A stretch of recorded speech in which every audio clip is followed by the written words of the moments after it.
बिस्मिल्लाहिर्रहमानिर्रहीम। अस्सलाम वालेकुम व्यूअर्स, कैसे हैं आप? अल्लाह ताला आपको खुश रखे, आबाद रखे, आमीन। आज ही हम बना रहे हैं मटन कोरमा। शादियों में बनने वाला जो देगी कोरमे के नाम से जाना जाता है। बहुत ही मज़े का ये बन के तैयार होता है। घर में ही आप इसको बना सकते हैं और आसानी से ये बन जाता है।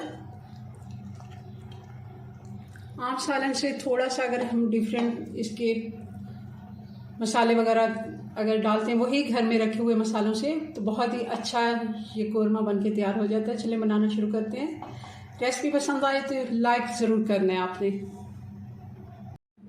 सबसे पहले पतीली में हम डाल देंगे 1 कप घी, गरम होने देते हैं। अब इसमें डाल देंगे ये कुछ खड़ा मसाला, 3 बड़ी छोटी इलायची, 2 बड़ी इलायची, 4-5 लौंग, 2 दालचीनी के टुकड़े, 10-12 काली मिर्ची हैं, 2-3 तेज़पात हैं।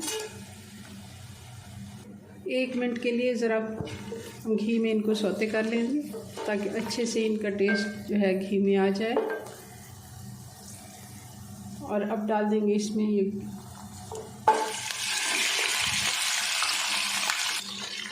1 किलो मटन है, इसको अच्छे से मैंने धो के साफ़ कर लिया था।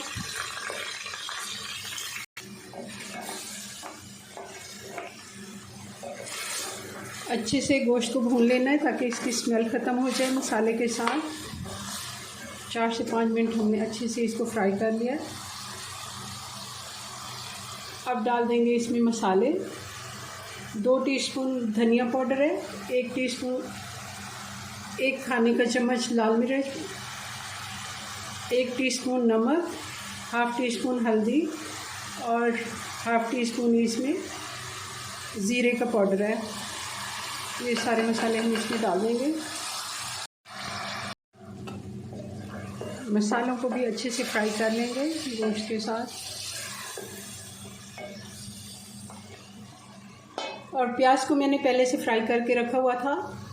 इसको अच्छे से हमने इस तरह क्रश कर लेना है। आप चाहें तो इसको ब्लेंडर में भी ब्लेंड कर सकते हैं। थोड़ा सा पानी डाल के इसका पेस्ट बना लें। मैंने प्याज को क्रश कर लिया है, ऐसे ही हाथ के साथ ही ये डाल देंगे। ये 1 कप प्याज है। थोड़ा सा पानी डाल के इसको भी हम साथ साथ भून लेते हैं, प्याज का भी अच्छे से इसमें टेस्ट आ जाए। और ये कुछ बादाम है जिनको मैंने भिगो के रखा हुआ था, कुछ काजू हैं। ये हम बादाम का छिलका उतार के इनका भी पेस्ट बना लेते हैं।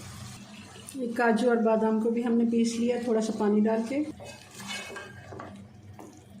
और अब डाल देंगे दही। ये 1 कप दही है, अच्छे से मैंने फेंट लिया। और बहुत ज़्यादा खट्टा दही नहीं है ये। ज़्यादा अगर खट्टा दही होगा तो सालन का टेस्ट ख़राब होता है, इसलिए आप फ्रेश वाला दही इस्तेमाल करें। 2-3 दिन पुराना इस्तेमाल ना करें क्योंकि उससे काफ़ी हद तक टेस्ट में फ़र्क आता है।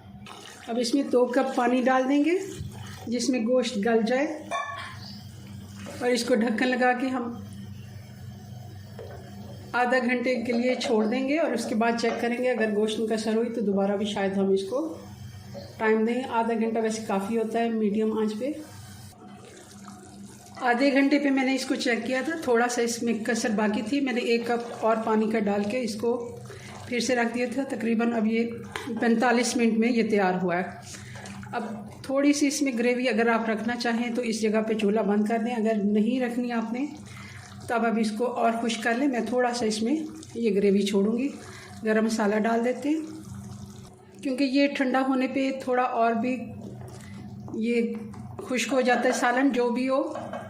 मैं इस जगह पे इसका चूल्हा बंद कर देती हूँ और मैं इसको सर्व थोड़ी देर बाद करूँगी। चलें जी, अपनी दुआ में याद रखें। मिलते हैं नेक्स्ट वीडियो में नई रेसिपी के साथ। तब तक के लिए अल्लाह हाफिज़।